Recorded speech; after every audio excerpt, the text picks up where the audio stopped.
Welcome back to a video where I talk you through some flowers that you can grow in your garden. Now I'm based in the UK, I'm in Wales, and it's quite often wet in Wales, so the plants I'm showing you grow quite successfully here. And this week I think I've got mainly flowers, or several flowers, that I've actually pinched from a florist friend's cut-in patch. She does know, so maybe pinched is the wrong word to use, but I have a few florists friends that have cut-in patches in their garden where they grow flowers to add into their wedding bouquets and their wedding flowers throughout the year. Now it's been very wet and quite miserable and cold in the UK this year, particularly if you're in my area. I think if you're in different parts of the UK, you've had different weather to us. So we're quite slow catching up. There's a lot of our flowers aren't yet or just about coming through. So some of these flowers I've got here, you might find normally growing earlier on in the year. It's the start of September when I'm filming, but you might not see this video straight away. And some of them are flowers that have been grown from seed, some are shrubs, and some of them are herbaceous perennials that die back in the winter and come up in the summer. So what have we got? The first one I'm going to show you is Amaranthus. This is Amaranthus caudatus, and if you love the textural velvety appearance of the Amaranthus, then this is quite an easy one to grow. It's an expensive flower to buy from the florist shop because I think it's quite unique and quite unusual, but basically that is all seeds. So if you get hold of one of these from a friend, you might have it delivered in a bouquet of flowers. It's not something you generally see in a supermarket bunch, but if you've had this delivered in a bouquet, that there is hundreds and hundreds of seeds. So you need to let that head dry out and then pop it in a paper bag and store it somewhere until the springtime, and then you can plant that.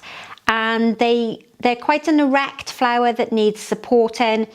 The heads really droop down beautifully and they cascade and trail. These are little baby ones. I wasn't allowed to take the big ones that were in the cut-in patch, but left alone these would grow much taller, and you can also get them in different varieties, and you can get them in a lovely shade of green, a lime green.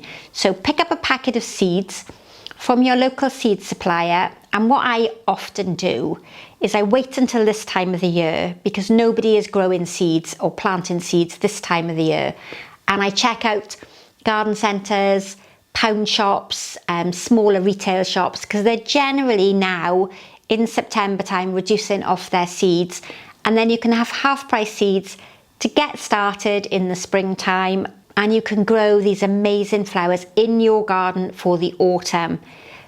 Ideal in a modern arrangement, great to cascade out of an urn, and one that you can't really do without. Go and buy it.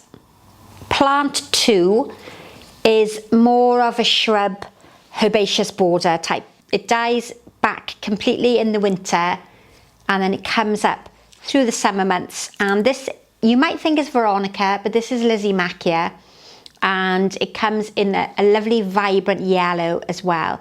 And it's quite a round bush, and I'm calling it a bush, but it's not technically a bush, it's a herbaceous perennial, and you get these gorgeous little spikes on the top. Lasts for ages and is a really worthy one to have in the garden. I don't have this, but I'm hoping to get it very soon. I'm running out of space really in my garden to put anything else in, but Lysimachia, and I'll list everything in the description box at the end, so you can refer back to it if you can't catch all of these Latin names. It probably has a common name, but I'm not sure what it is, but a great one for the garden. You're likely to recognise this one. This is Ammi majus, or commonly known as Queen Anne's lace. And it's similar to cow parsley that you get growing on the side of the road. And again, just like the Amaranthus, that is just full of seeds. So if you can get hold of anything like this from somebody's garden, again, you might have it in a bunch of flowers. Sometimes this is in a supermarket mixed bunch. Dry the head off and you've got loads of seeds. This will need supporting or staking in the garden because it will blow over quite easily in the wind. But if you like that light, frothy, relaxed look in your arrangements, then this is the one to grow. And this year I grew lots of these seeds. I was doing very well with them. And then I went on holiday and somebody at home, namely my 2 children, didn't water them. So I'm going to try again for next year. So Ammi majus or Queen Anne's lace. Again, it comes in a few different varieties. Sometimes it's got a smaller head on it. Sometimes it's got more compact head. But isn't that delightful? And you would maybe think that it's not a very good lasting flower, or that it would drop and droop, but it's a really good one for lasting as long as it's conditioned properly. So number 4, you'll all recognise this one. This is Sedum, and I love Sedum for several reasons. It's really easy to grow. So if you have a stem like this, you can propagate it by cutting it into 2 or 3 different bits. Stand it in a glass of water and it will shoot really, really quickly. You can even just stick it in a nice fertile bit of soil and it will grow quite successfully. More often than not, they're sort of red and pink shades. They start off quite a limey green and they're amazing, very long lasting. Great to use in little buttonholes as well because they last so well. And they come in bigger heads.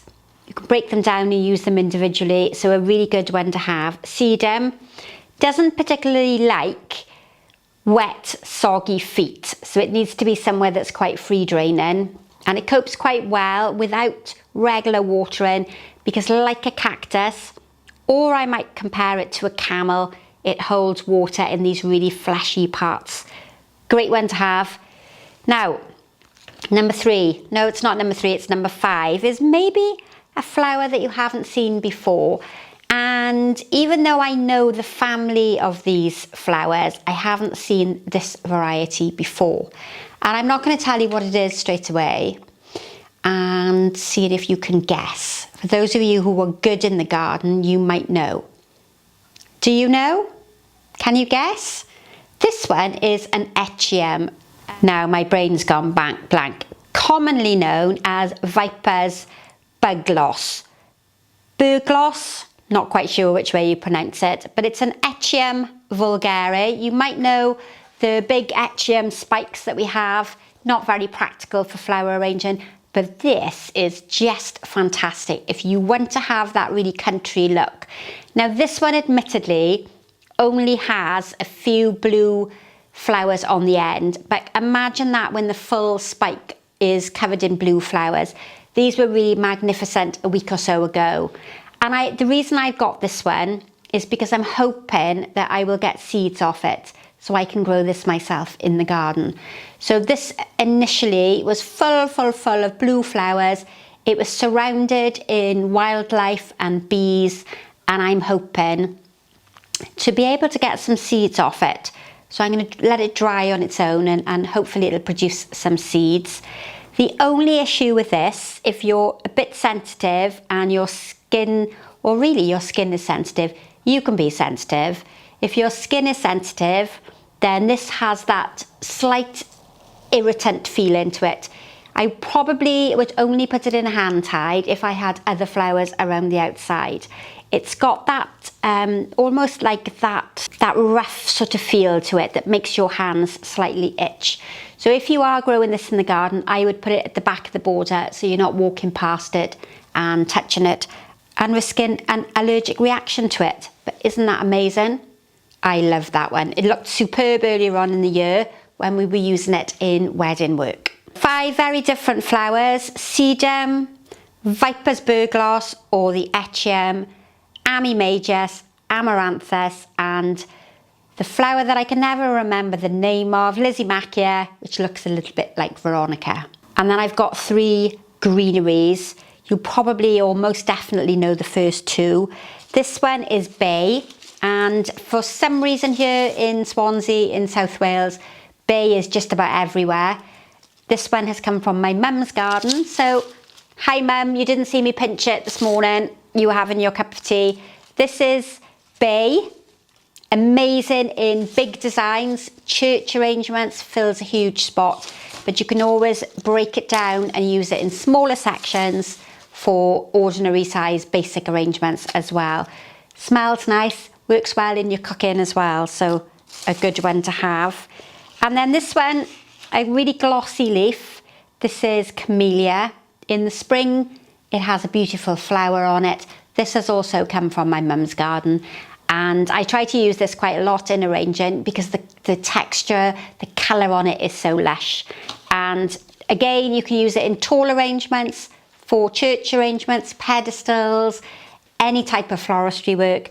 But you can also break it down and use it in smaller arrangements, posy designs, or little buttonholes. Very versatile, lasts for ages. Doesn't have to be in water either. It's a really good one. So bay and Camellia. And then I'm finishing today with some Viburnum tinus. Now there's a few different varieties of Viburnum, and this one is good for the foliage and for the flower, but the flower tends to be on it this time of the year, and you might see it when you're driving around. It's quite often used for hedging. And initially it has this more dark rose sort of pink bud on it, and then as it opens it becomes a little whiter. And they are so versatile, beautiful, gives that nice soft romantic look to your arrangements, and would work really well in amongst any of the greenery that we've looked at today. So I'm hoping, and we're expanding your knowledge a little bit more. I'm happy if you want to ask some questions in the comment box. Remember, I'm not an expert gardener, so I can't give you a lot of information about how to grow these materials. It's only things I've learnt and picked up over the years, but I am pretty knowledgeable on the flower varieties and the flower types. And I'm loving the feedback that I get back from these videos and the comments about how you grow things and how you've sourced flowers. So in September, think about looking for those cheap seeds. This one, my friend's mother has grown, was a packet of seeds that she got from a magazine. So it shows you that if you're good at growing seeds, how you can expand your stock in the garden quite easily. And I'll see you again very soon. Don't forget, if you're really enjoying these free tutorials, there's the option to donate via Super Thanks so that I can buy myself either a plant for the garden or a cup of tea. Subscribe so other people can find us. Hit that notification bell so you can be told every time I upload a new tutorial. And I look forward to seeing you for the next Flower Talk video, or a Back to Basics, or that main video on a Sunday. See you again. Bye for now.